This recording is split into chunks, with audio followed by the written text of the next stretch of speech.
It's that time again when the mighty Memory Mobile goes clattering out of the barn, ready to set out on another historic trip back into the recent past, 1 year at a time. Stay with us for the music, the voices, and the sounds that turned us all on not so many years ago. I'm Bob Maxwell, and as you know by now, I'm just the chauffeur, because our real tour conductor is Gary Moore. Oh, come on. Modesty ill becomes you, my friend. In any event, howdy, Bob. And in case you've been living at the bottom of a well, may I say to you, friend, this is Christmas. Yeah, I see a little tinsel hanging out of your pocket there. Are we going to do a Christmas show, too, Gary? Everyone else does. No, that is you and I, are not going to do a Christmas show. Well, what are we going to do with all this wrapping paper? Well, we are going to let some other people spread some good cheer and holiday greetings by bringing us their Christmas show. A Christmas anthology. Well said, my friend. We will bring you, friends, the very best of Christmas from the great nostalgic world of radio, plus a bit of cheerful and sentimental music to brighten our hearts and tickle our feet. Do we have Rudolph the Red-Nosed Reindeer? Not if I can help it. White Christmas? No, that one I like, but we are going to swing Christmas a little more than that. To set the stage, Bob, the next voice will be Paul Whiteman introducing our opening number. I've always had a swing section right in my band. Now, this year, we call it the Swing Wing. Tom Barr and Jack and Charlie Teagard, known as the 3 T's. Incidentally, they will be featured in our next offering, Christmas Night in Harlem. Hallelujah. Hallelujah. What is that noise? Hallelujah. That sound like Jackson. Hallelujah. Hallelujah. Well, looky here. Hallelujah. Well, let me see. Say, now, Jackson, last time I saw you, you were saying fairly well to Harlem. Oh, I done been to Harlem. I ain't going anymore. Well, you come back at the right time, man. It's Christmas up here. Christmas everywhere. Everywhere, Frank. Yeah, but not like it is up here in Harlem. No, well, tell me about it then. All right, here you go then. Every gal strutting with her bow. Through the streets covered white with snow. Happy cause everywhere they go. Well, it's Christmas night in Harlem. Black and tan, feeling mighty good. That old colored neighborhood. Here and now, be it understood. It's Christmas night in Harlem. Everyone is gonna sit up until after 3. Well, everyone will really be lit up like a Christmas tree. Come on now, every cold black toe. All we need is a mistletoe. With a kiss and a hidey-ho. It's Christmas night in Harlem. Woo-hoo! Looky here, Jackson. What did Santa Claus leave you in your stocking? I got some candy, Frank. Oh, you must be sweet. What else? Some apples. Apples? A jar of kink out. Kink out? A couple of airplanes. Woo-hoo! And a Spanish steamer. Oh, something big. And my trombone. Oh, you mean a gold job yonder? Solid gold Christmas job. Night in Harlem. Paul Whiteman and his orchestra. Well, music isn't all that bad, but I'm not too sure about the words. No, I agree with that sentiment, but that was recorded back in 1937, and it was all the rage for white musicians to sort of put on a pseudo-black act, or what they believed to be a black act. I guess all the big bands had a Christmas number or a 4th of July number that they would trot out of the trunk when the holiday came around. Oh, sure, that was the name of the game. And by the way, Bob, did you get your shopping done on time? You know that I'm one of those hateful people that manages to get all of his Christmas shopping done almost before November is over. Shopping early, though, does have one disadvantage, and that is those last few days before Christmas, just as the merchants get a little desperate, the prices sometimes drop. That's right, yeah.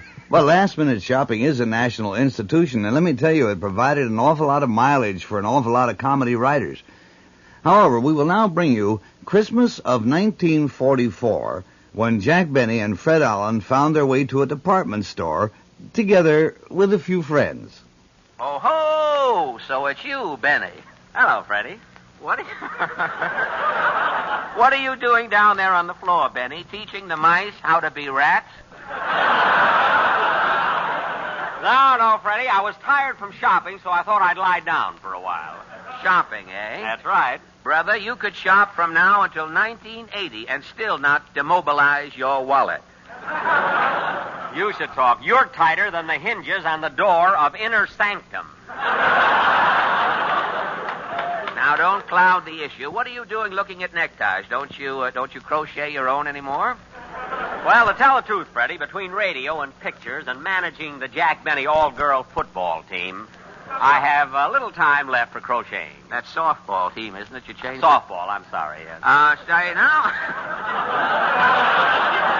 The Jack Benny all-girl soft football team. I'll get them both. That's what you get for having your bifocals on top. You see, you have...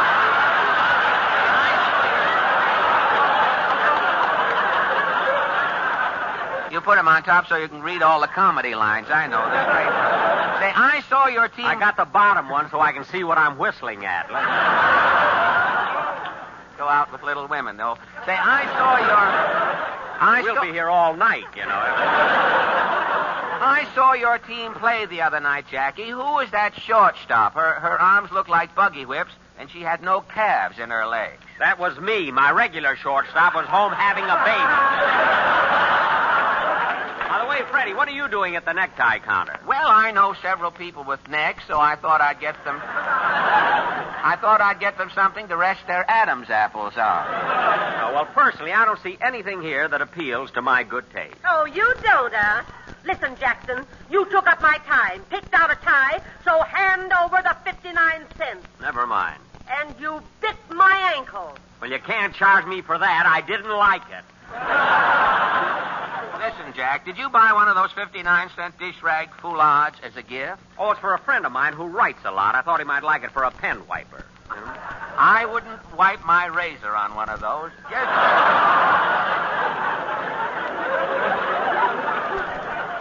Just wrap up one for me, too, miss, just in case. You know, Freddie, I've been wondering what to get you for Christmas. Believe me, I've combed every basement. Oh, any little thing will do, Jackie. It's not the gift, after all. It's the spirit in which it's given. That's right. You know, I like you, Fred. Well, I like you, too, Jackie Wacky.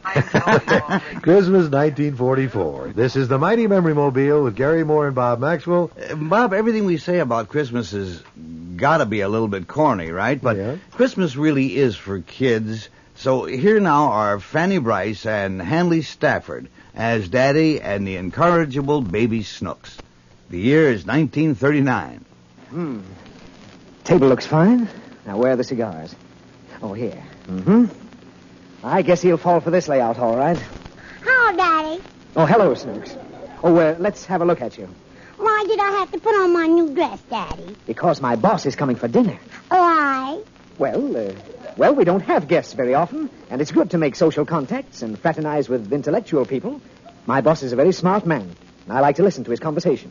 You understand? Uh-huh. You're trying to get a raise. Nothing of the kind. And I don't want you making any cracks when he gets here, either. I won't, Daddy. Above all, don't say anything about his hair. Why? Just don't, that's all. What's the matter with his hair? Nothing. I'm just warning you not to make any remarks about it. All right. And listen, Snooks. You're not to come into the dining room while we're having dinner. Not even if my boss asks you to. Why? Never mind why. All I want you to do is greet Mr. Gordon and then run upstairs and play. All right. And now we'd better have a little rehearsal. I'll be Mr. Gordon. Who's he? My boss. I'll be my boss. Huh? I said I'm Mr. Gordon. No, you ain't. You're my daddy. We're just pretending. I want to make sure you'll behave nicely when Mr. Gordon comes. Now, I'm Mr. Gordon, and I'm coming in. Oh, good evening, Snooks. Hello, Daddy. No. Say good evening to Mr. Gordon. Where is he? He's not here yet. And why should I say good evening to him? You're not saying it to him, you're saying it to me. Right now, I'm Mr. Gordon, even though I'm still your daddy. And while Mr. Gordon isn't even here yet, you can say good evening to him because you're really saying it to me. And don't ask me if I feel all right. Why? Now, don't you start to irritate me, Snooks. And another thing. In case Mr. Gordon asks you to come in to dinner, I want you to say no thanks. I've already eaten. Now, let's try it. All right. Now, here we go. Where are we going? Nowhere! Ah. Now, let's try it. Oh, good evening, Snooks. No, thanks. I've already eaten. Say good evening first. Why? Because you've got to greet him. Now, let's try it again. Good evening, Snooks. Good evening, Mr. Gordon. Fine. Oh, Snooks, will you come in and eat with us? Uh-huh. No, I told you to say you'd already eaten. I'm still hungry. Just the Baby same- Snooks. Yeah, I Fanny used to Bryce. watch her do that show from Hollywood, and even though it was done on radio, she would be dressed up in full Baby Snooks costume with a little Exactly. short dress and a bow in her hair, and she in that time must have been, I would suppose, in her 50s. But you believed her. You believed it was Baby Snooks. Well, she was on the radio for decades, wasn't she? Yes, indeed, easily. Now, here's a little rinky-dink tune that goes great with holidays, and this one is, are you ready? Irving Aronson and his Commanders. Oh. From the year 1926.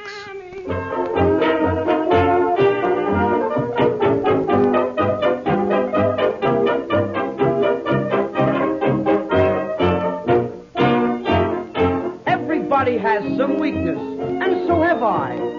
Something I long for, I'm mighty strong for. It's my only dissipation, I won't deny. You would never guess what brings me happiness. Oh, I'm just wild about animal crackers, animal crackers. I can't live without animal crackers, animal crackers. Bears and tigers haunt me all day. And whenever I am at a swell cafe, say all I order is animal crackers, animal crackers. Firecrackers won't do. Goodness gracious, I'm no chump. I just bit off a camel's hump. Animal crackers, I love you.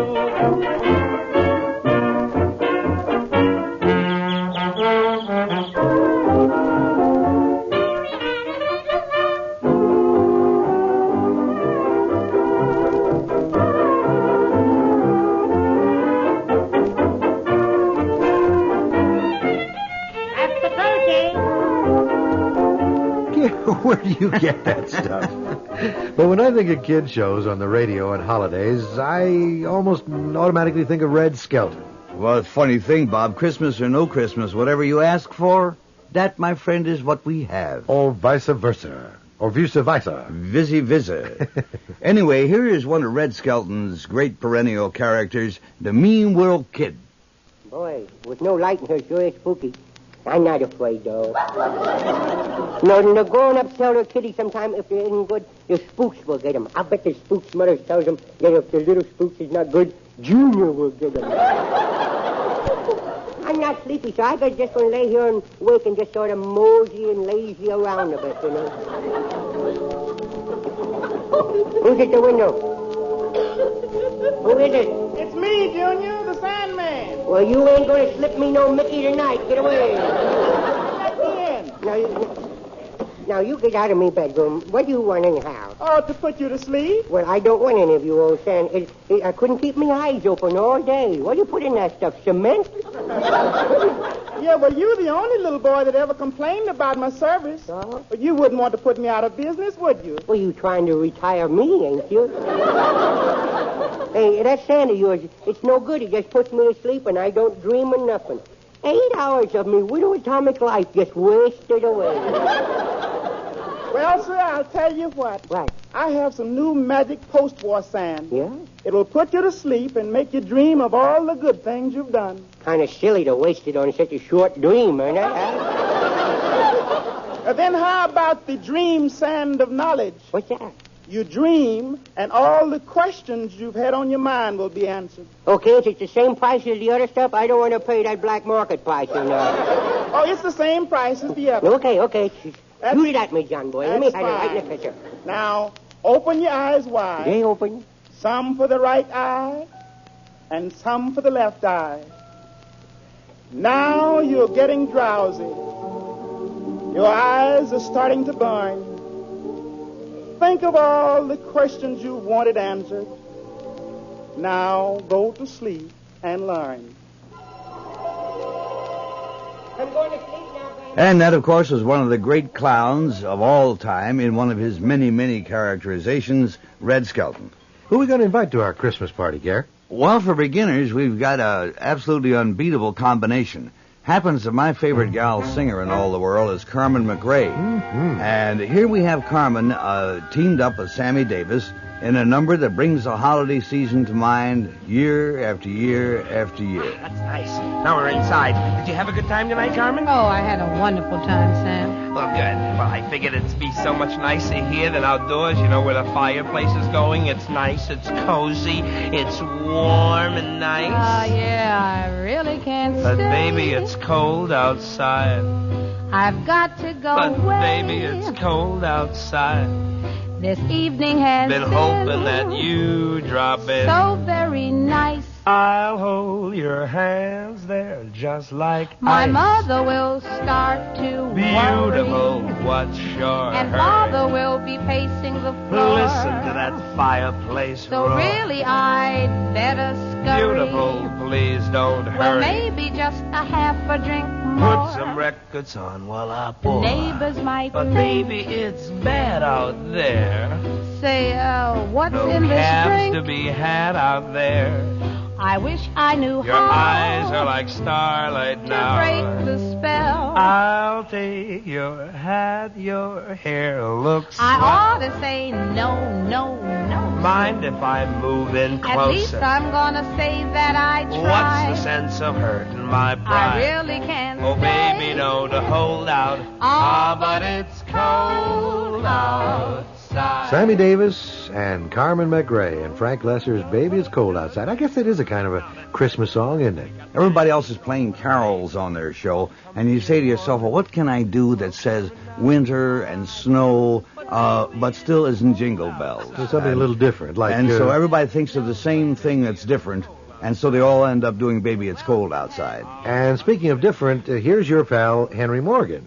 And Henry Morgan is different. There's only room in this world for one Henry Morgan. But we are lucky that we have him indeed. This is an excerpt from a Here's Morgan show, and it was something that he did just a day or two before Christmas, and it was, I believe, the year 1948. Speaking of Junior, have you noticed how all the advertisements for kids' toys point out that the toys are real washing machines, real typewriters, real bear trap for Junior. Comes complete with full directions on how to assemble and what to do till the doctor comes. I got another grand gift for kids. It's a small stage, little stage, and you get a set of toy puppets with blurred faces. Looks just like a real television show. This miniature set comes also with a miniature Hooper rating. It's just like mine. I saw an ad for a real carpenter's set for Junior, just like Dad's, with a big sledgehammer. And with it, you get a little book of instructions on what to say every time you hit your thumb with a hammer. It has real words, too. Just the kind Dad uses when he hits himself. Saw an ad for a real chemistry set. Hey, kids, lots of fun. Be your own pharmacist with this miniature drugstore. Just like the druggist on the corner, you, too, can be a chemist and make your own malteds.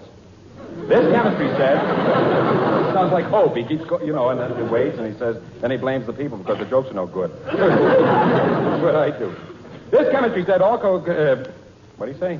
This chemistry set also comes equipped with a toy atom bomb and a set of real loyalty questions.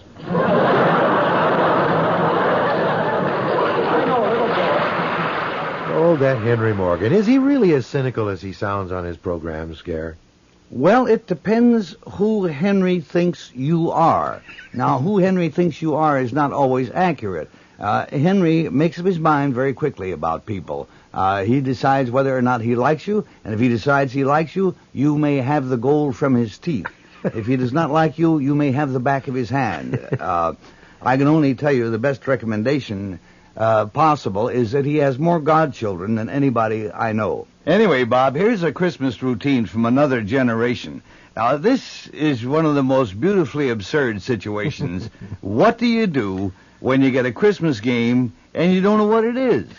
The voice is Ernie Kovacs. Here are the rules for Drungo. In each box you will find 33 green ping pong balls cut in half called semis, 11 blue simulated plastic squares called drilligs, 17 yellow rectangular markers called jundos, 11 pink wooden triangles called pink wooden triangles. 143 arrows with orange suction cups on the ends, 106 arrows with red suction cups on the ends, 113 arrows with Glen Plaid suction cups on the ends, 2 arrows with steel tips dipped in poison curare. 1 deck of cards with pictures of famous Chinese rickshaw pullers of the early 11th century on their fronts. 1 large Drungo board with a catch set on automatic time lock. How to play. First, open the Drungo board when the automatic time lock goes off. Take out the 441 pieces and the rickshaw puller's deck of cards. Then disassemble the Drungo box and reassemble it, following the 30-page instruction booklet to form one Drungo board, a card table, 4 chairs, and a self-revolving automatic Susan for a centerpiece on which you can place fruit, nuts, or bits of candy for your guests. Any number of players may play Drungo. 2, 3, 5, 7, 8, 13, or 106. Whole towns have been known to play. To begin, the player who rolls the highest number on the 11 pairs of dice, which you will find under the drillings and red plastic triangles, goes first. He does not use the pair of dice, the 12th pair in the Drungo box marked high roller first. Should he use the high roller go first pair of dice in error, he will be penalized and will have to go second. Unless the person going first also used the high roller go first dice in his trial roll, in which he will go third. The highest roller going second and the lowest roller going first, unless the lowest roller has more than half the drillings or 1/3 the pink wooden triangles. Kovacs and the Drungo game. Yeah, I've received several of those in my time. You know, I actually, my stepsister did receive a little machine at one time that was supposed to march. It was plastic. And at the time, she was dating a mechanical engineer, and it took him all night, Christmas Eve, to put that thing together. But it does seem to me that kids' toys get closer to Drungo almost every season. I believe that. It was based on a piece that Ernie Kovacs wrote for Mad Magazine. And I was amazed, Bob, that some of the most unlikely shows did a Christmas special. Well, I wonder if The Shadow ever had a Christmas show. Well, why not? I'm sure they wanted people to remember anthracite blue cold when the weather got cold, huh? But you remember the austere, atmospheric world of Sherlock Holmes and Dr. Watson, a world of intellect, intrigue, and adventure? You know, you sort of get the picture. Yeah. But on Christmas of 1945, Dr. Watson, of all unlikely people, Dr. Watson dressed up as Santa Claus. And the quality on this tape isn't great, but here it is.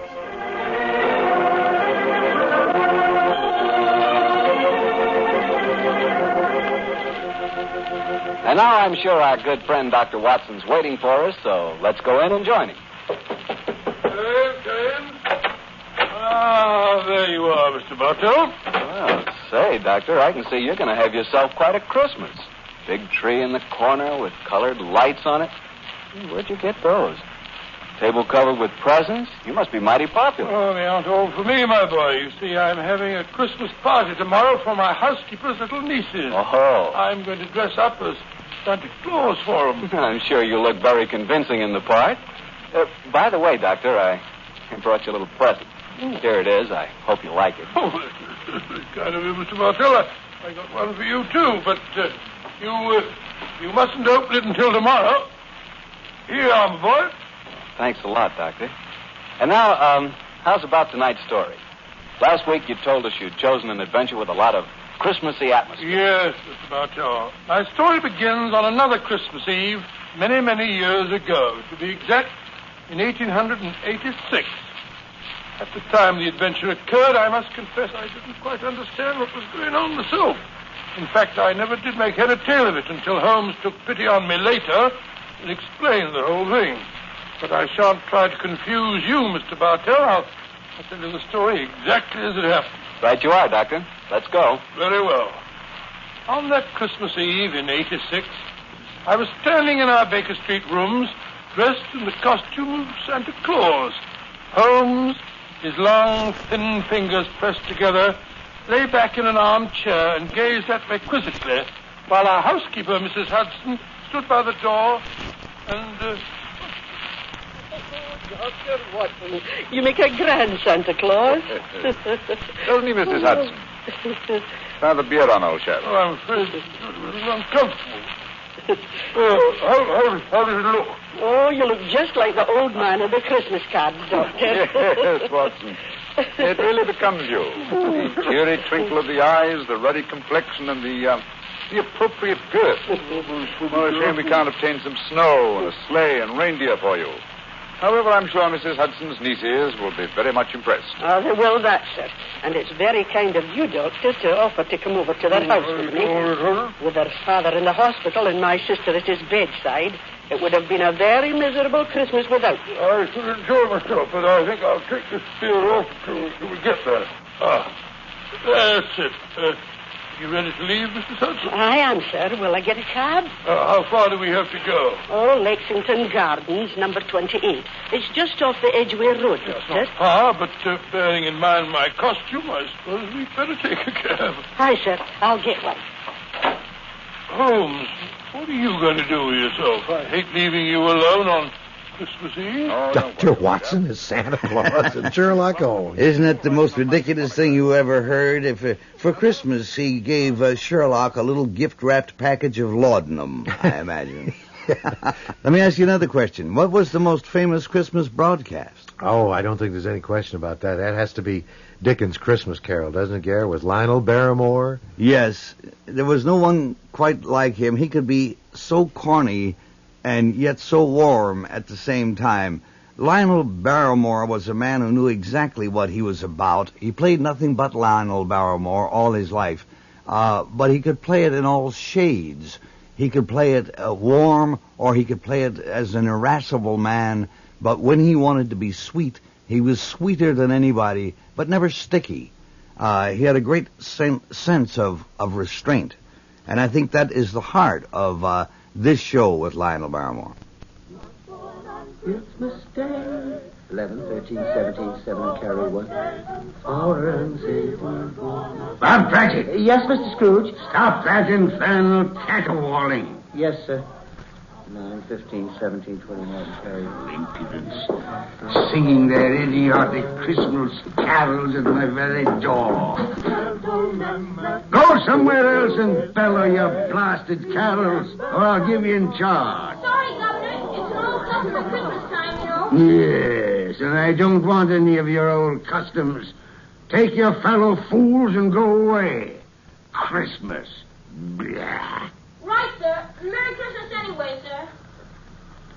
A Merry Christmas, Uncle. A Merry Christmas, Bob. Merry Christmas, Mr. Fred. God save you, Uncle. Humbug. Christmas a humbug, Uncle? Now, I'm sure you don't mean that. I mean just that. Exactly that. Merry Christmas. What right have you to be merry? What reason have you? You're poor enough. Well, what right have you to be dismal about Christmas, Uncle? You're rich enough. Now, Uncle, don't be cross. Well, what else can I be when I live in such a world of fools? What's Christmas to you but a time for paying bills without money? Merry Christmas. A time for finding yourself a year older and not an hour richer. If I could work my will, every idiot who goes about with Merry Christmas on his lips would be boiled with his own pudding and buried with a stake of holly through his heart. He should. Uncle? Nephew, keep your Christmas in your own way and let me keep it in mine. Keep it, but you don't keep it, Uncle. Well, let me leave it alone then. What do you want? A Christmas gift, I've no doubt. I came to wish you a Merry Christmas, Uncle. A Merry Christmas.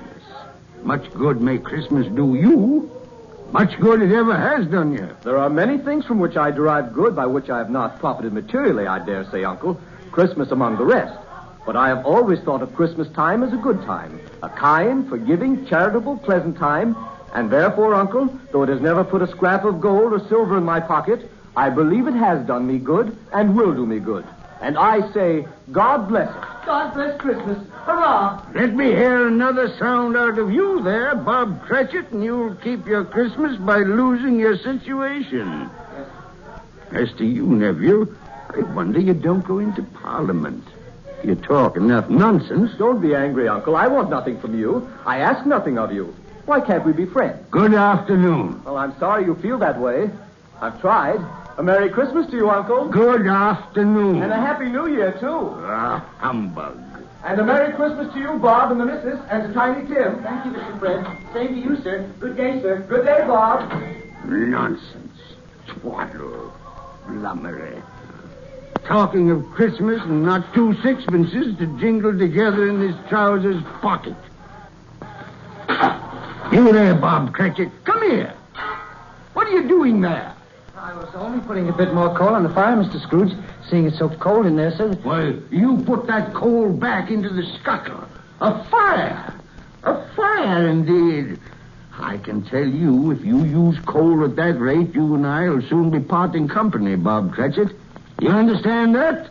There's many a young fella like your situation, you know. Oh, I'm sorry, sir. My fingers were getting a little stiff with the cold. Then put on your mittens.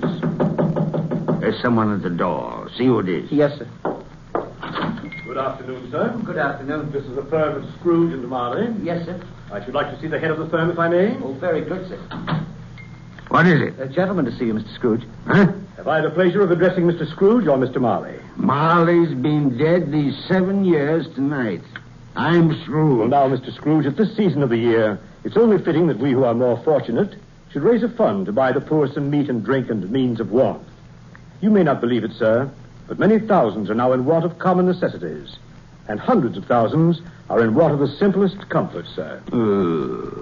Are there no prisoners? There are plenty of prisons, sir. And the workhouses? They're still in operation, I trust. I wish I could say they are not, but they are, sir. The treadmill and the poor law are in full vigor, then? Both very busy, sir. Oh, well, I'm very glad to hear that. I was afraid from what you said at first that something had occurred to stop them in their useful cause. No, sir, all these institutions that you mention are flourishing. But it's nevertheless true that some additional provision for the poor and the destitute must be made. Nah. A few of us upon change are endeavoring to raise such a fund, you see. And what shall I put you down for? Nothing. Oh, I see. You wish to be anonymous, sir. I wish to be let alone. I don't make merry myself at Christmas time, and I can't afford to keep a lot of idle people and make them... That was A Christmas Carol, the classic Christmas radio show with Lionel Barrymore. I guess that program must have been on the air for 25 years. Every Christmas, you look forward to Lionel Barrymore as Scrooge. Well, we still have a little serious matter. Despite all the good cheer that radio could manufacture, not all of our Christmases were merry and bright. For example, do you remember these far-off little voices? I can truthfully say to you all that we children at home are full of cheerfulness and courage. We are trying to do all we can to help our gallant sailors, soldiers, and airmen.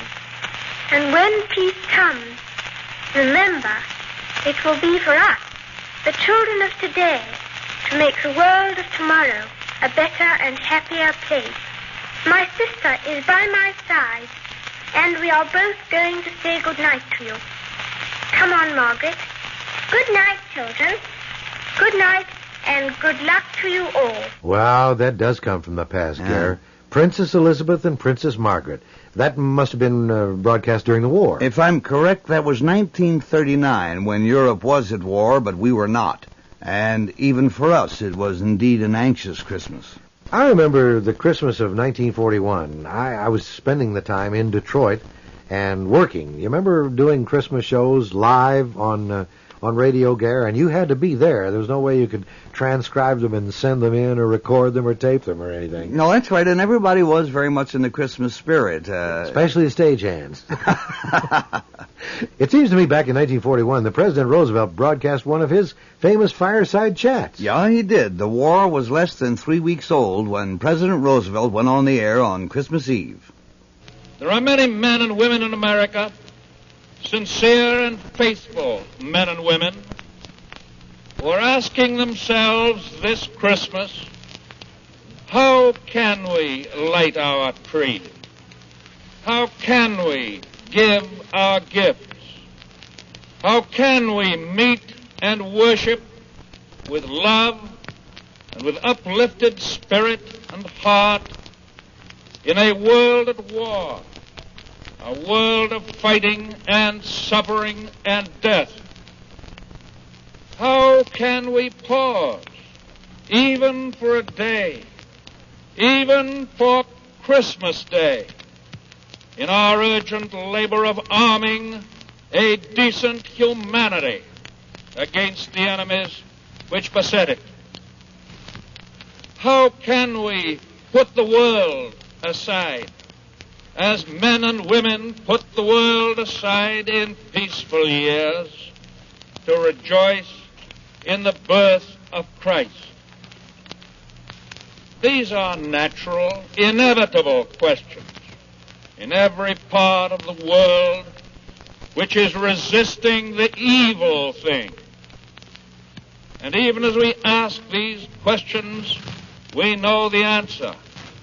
There is another preparation demanded of this nation beyond and beside the preparation. The voice of President Roosevelt, Christmas Eve, 1941. I think we all took courage from that, as I remember very clearly. And in 1941, the Roosevelts had a guest in the White House. Winston Churchill was here, and the day after Christmas, he addressed a joint session of Congress, and needless to say, he was brilliant.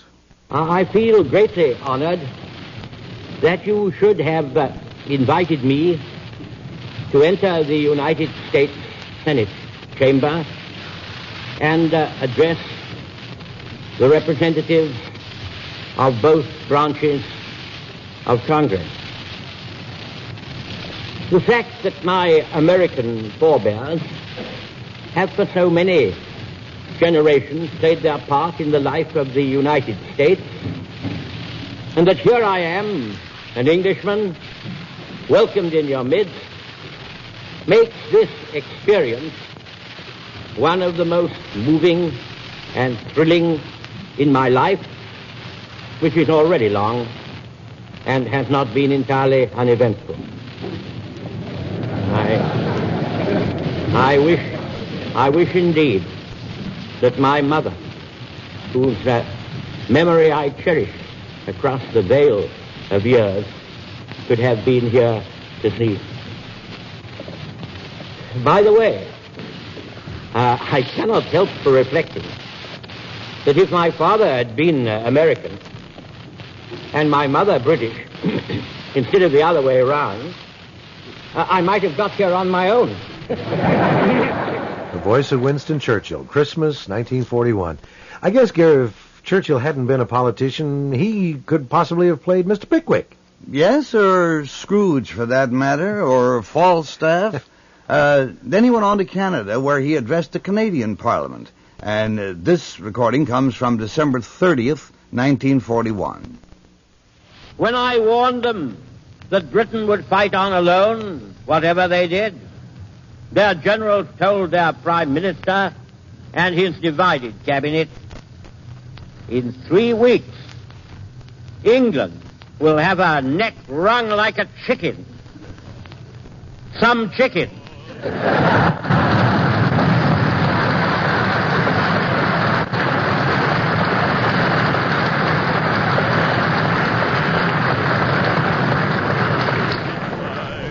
Some neck.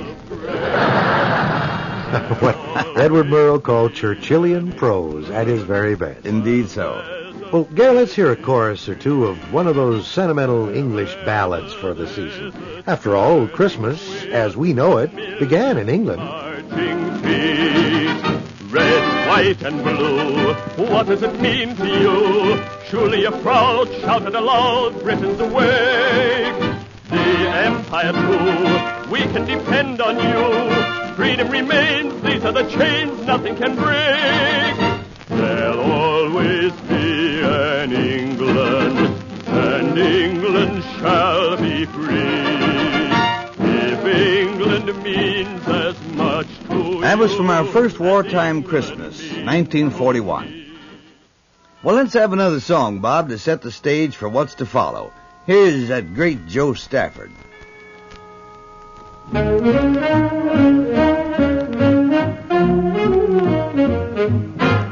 Oh, the weather outside is frightful, but the fire is so delightful. And since we've no place to go, let it snow, let it snow, let it snow. It doesn't show signs of stopping. We brought some corn for popping. The lights are turned way down low. Let it snow, let it snow, let it snow. When we finally kiss goodnight, how you'll hate going out in the storm. But if you really hold me tight, all the way home you'll be warm. Now the fire is slowly dying. We'd better be goodbying. But as long as we have to go, let it snow, let it snow, let it snow.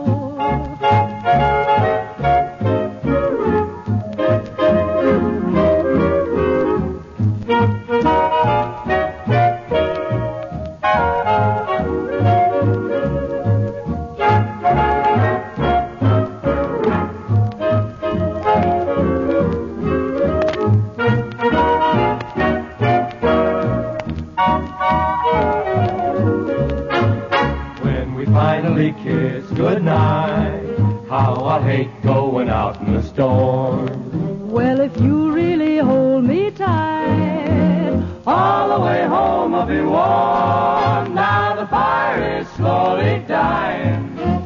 We'd better be goodbye. But as long as we have to go, let it snow, let it snow, let it snow.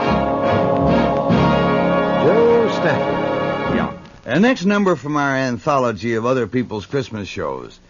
This is a program that first went on the air for NBC in 1930.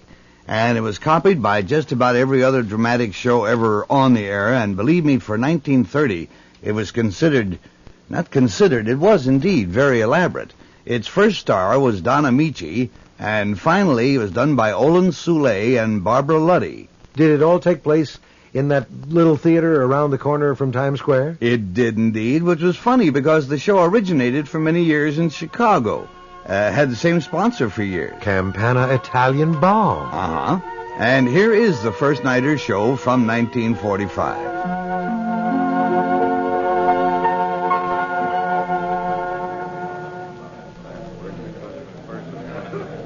What is your name? Josiah, son of Obed, son of Asa, the son of Zacharias, the son of... Hold. Caesar does not ask who your ancestors were. Give me only your name. Josiah of Bethlehem. The name of your wife? Leah. Your trade and the number of your children. I am a shepherd with 7 children. My flock's in the hills nearby, and Enough. How much property do you own? My house and 50 sheep. That is all. Who is the next? And what is your name? Joseph, the son of Jacob, the son of Matan, the son of Eliezer. Hold. Must every Jew who registers recite his lineage to me? Did you not hear me say that all I wanted was your name? But I am descended from the kings of Judea, from the great King David. I know. So is everyone in Bethlehem. But the Roman emperor cares nothing about that. This is a Roman census. I'm sorry. I could have been through the enrollment by now if you Jews were not so garrulous. Come, is this your wife? My name is Mary. I, too, am of the line of David. Your voice sounds tired.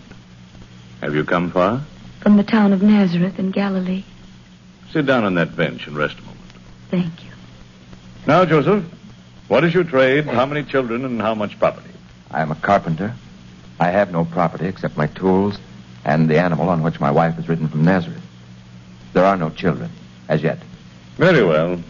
That is all. Pardon, my lord, but we have no place to sleep. There was no room at the inn. Can you help me? The town is filled with those who return for the enrollment. I can do nothing. Oh, wait. Do you see that man talking with the soldier at the roadside? That is Simon, a rich merchant. He has a large house. He may have room for him. Thank you. Come, Mary. You have found a place for us to rest? We will ask for a place to rest. Pardon, sir. You are the merchant, Simon? Yes. What do you want? I am Joseph of Nazareth, and this is my wife, Mary.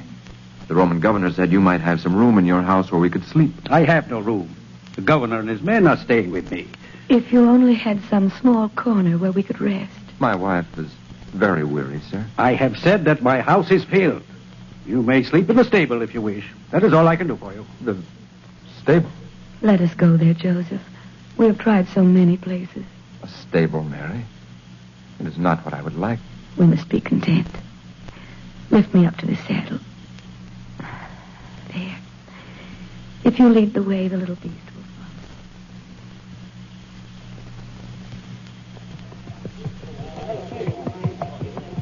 follow. Oh, Simon. I'm tired of listening to this babble. Claudius, take my place here. I'm going to rest. Taking the census is an exhausting task, my lord. Everyone in Judea must spring from Bethlehem. People have been pouring into the town all day. Bethlehem is the city of David. And everyone who is registered here claims descent from him. That is true. And the dream of every mother of David's line is that she will bear the king of Micah's prophecy. Micah's prophecy? Have you never heard it? But thou, Bethlehem, though thou be little among the thousands of Judea, yet out of thee shall come forth he that is to be ruler in Israel. Oh, so that's the prophecy, eh? You're all waiting for this new king. Many believe he will come, my lord. And you, Simon? What about you? Do you believe it? I?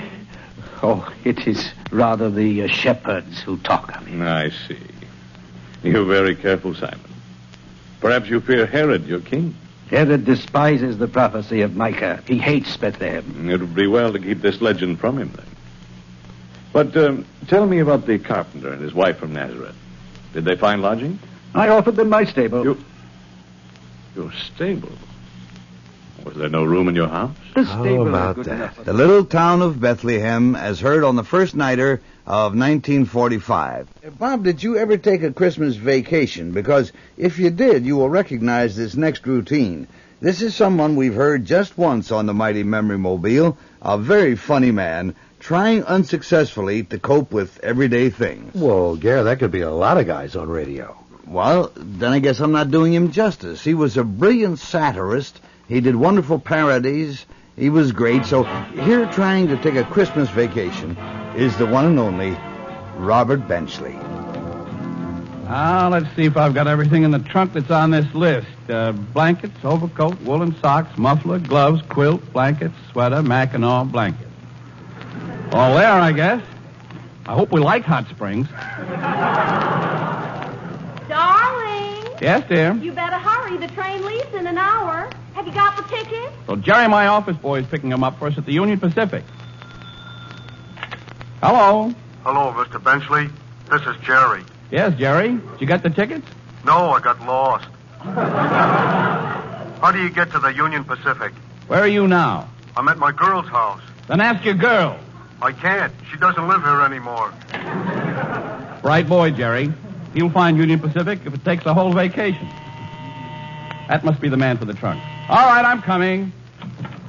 Are you Mr. Benchley? That's right. You here for the trunks? Nah, I'm the piano tuner. Well, I didn't send for you. You got neighbors, haven't you? Listen, I'm in a hurry. We got to catch a train. Okay, then I'll get started right away. I'll just run up the scale. You better open the piano. Okay.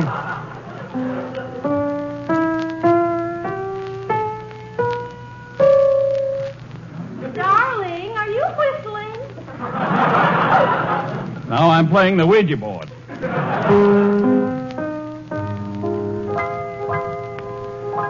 Look, we're in an awful hurry Oh, now. all right.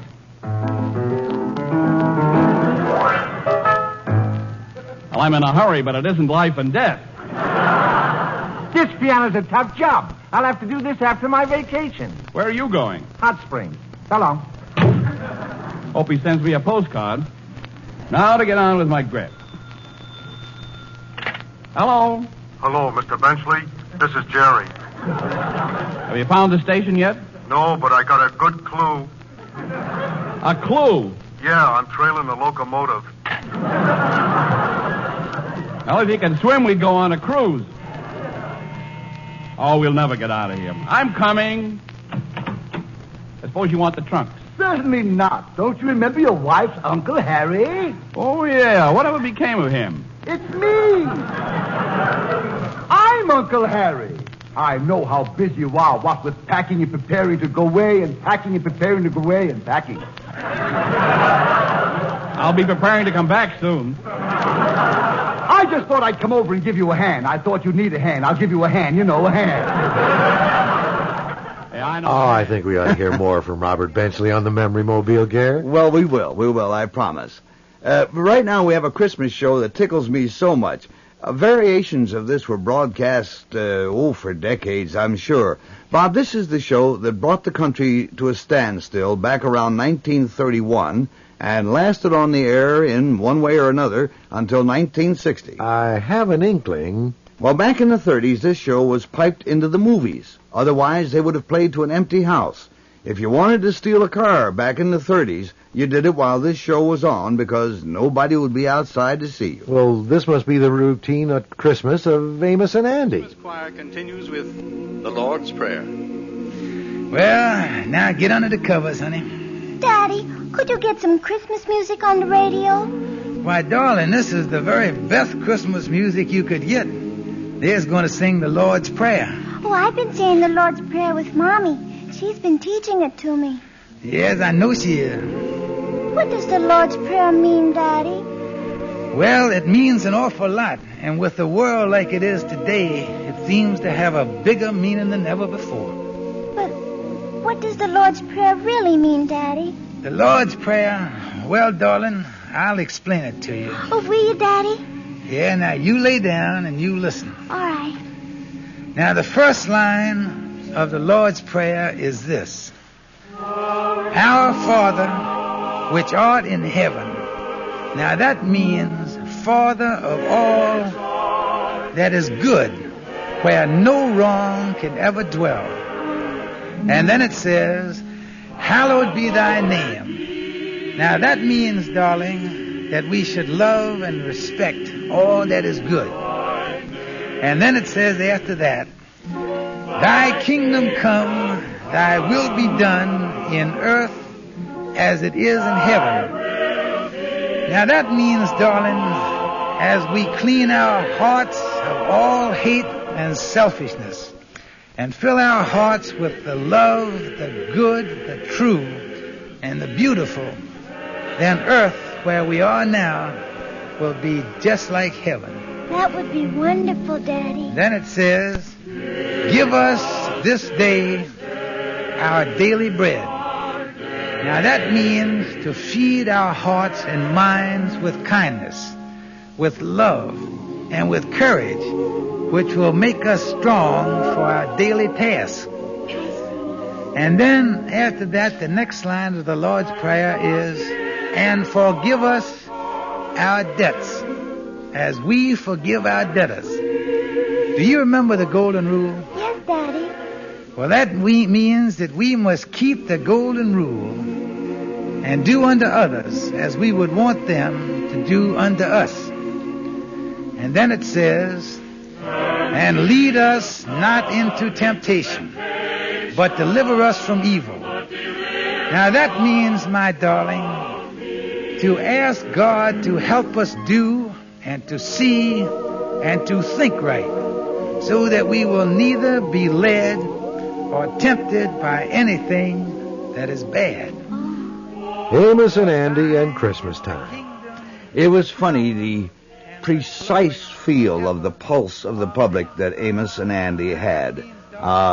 They could be funny, indeed they were funny most of the time, but when they turned serious funny, they did it with a deft touch, and it kind of choked the nation up. Yeah, we heard Sherlock Holmes and Baby Snooks and Lionel Barrymore. I guess we've heard everything but the Christmas show of the Clico Club Eskimos. Well, what's wrong with that?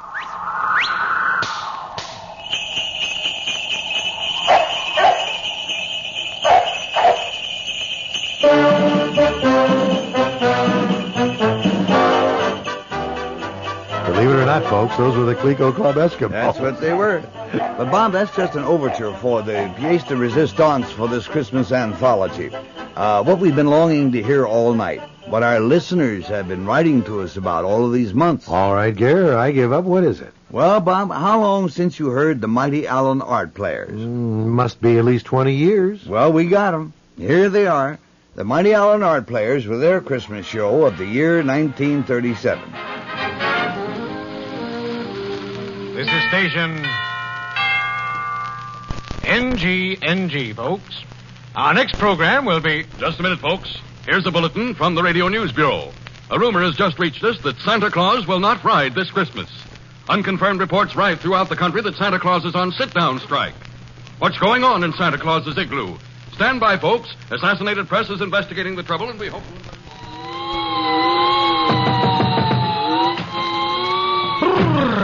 Is this the Santa Claus igloo? Yes, I'm Mrs. Claus. I'm Phil Beat of the Assassinated Press.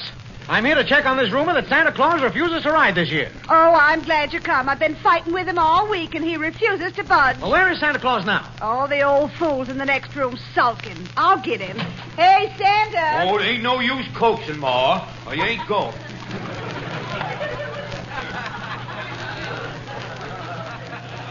Come on out, stupid. You got company. Oh, well, what's on your mind, son? Well, I'm from the Assassinated Press, Santa Claus. Now, what's this I hear? No, I ain't riding now.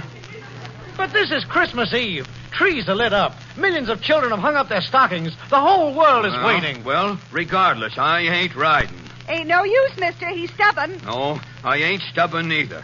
I'm sick of being Santa Claus, holding the bag every year. Well, you must have a reason for quitting. I got plenty of reasons. Well, will you talk for the press? Might swell, I guess. Well, now, Santa, why won't you ride tonight? Well, I'll tell you, son. It's a long story. I've been clausing it for 1937 years, son.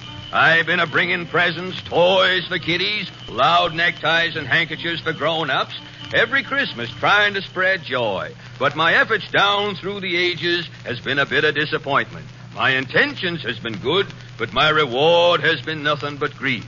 The first trouble I had was in ancient Rome. It was Christmas Eve in the court of Nero. The emperor was playing a violin concerto.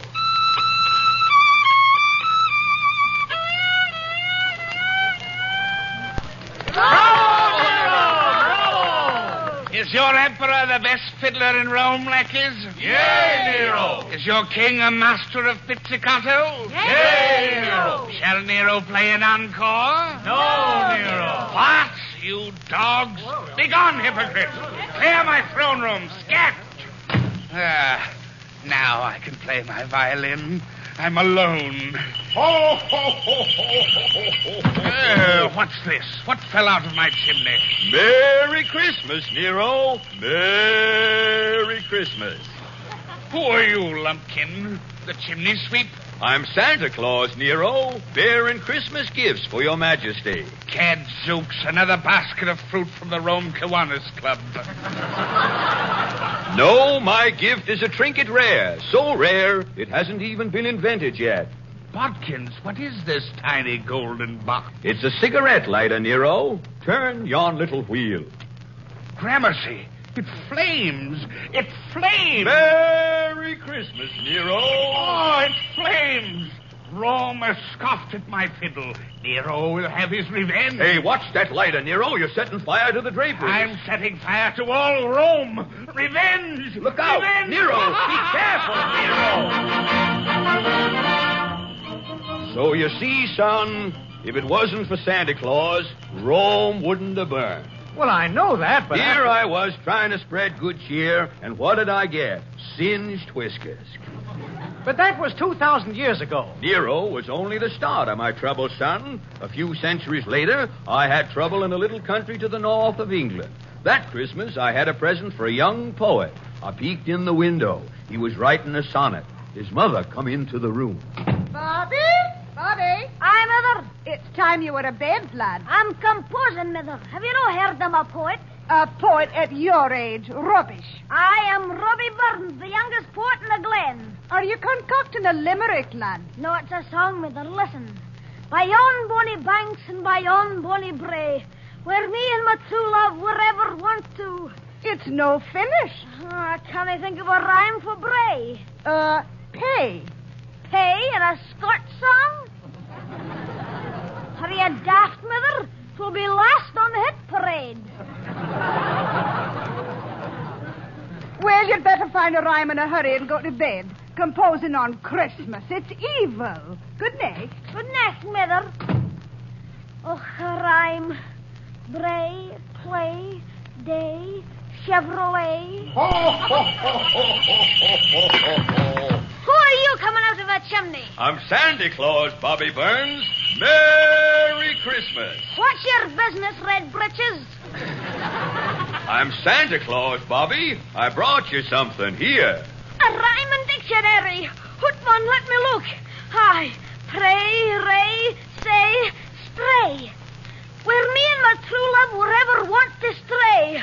Aye, a bonny rhyme, I've written a gem. Merry Christmas, Bobby. How much are you asking for the rhyming dictionary, Claus? It's Christmas, Bobby. I'm giving it to you. The mighty Allen Art Players. That was a treat. Yeah. Merry Christmas. Merry Christmas. Not much we can add to that one, I guess. You're right, Gare. We didn't do a Christmas show, but we sure heard some nice acts from other people's programs. I guess now we ought to put the reindeer back in the stable. Why not?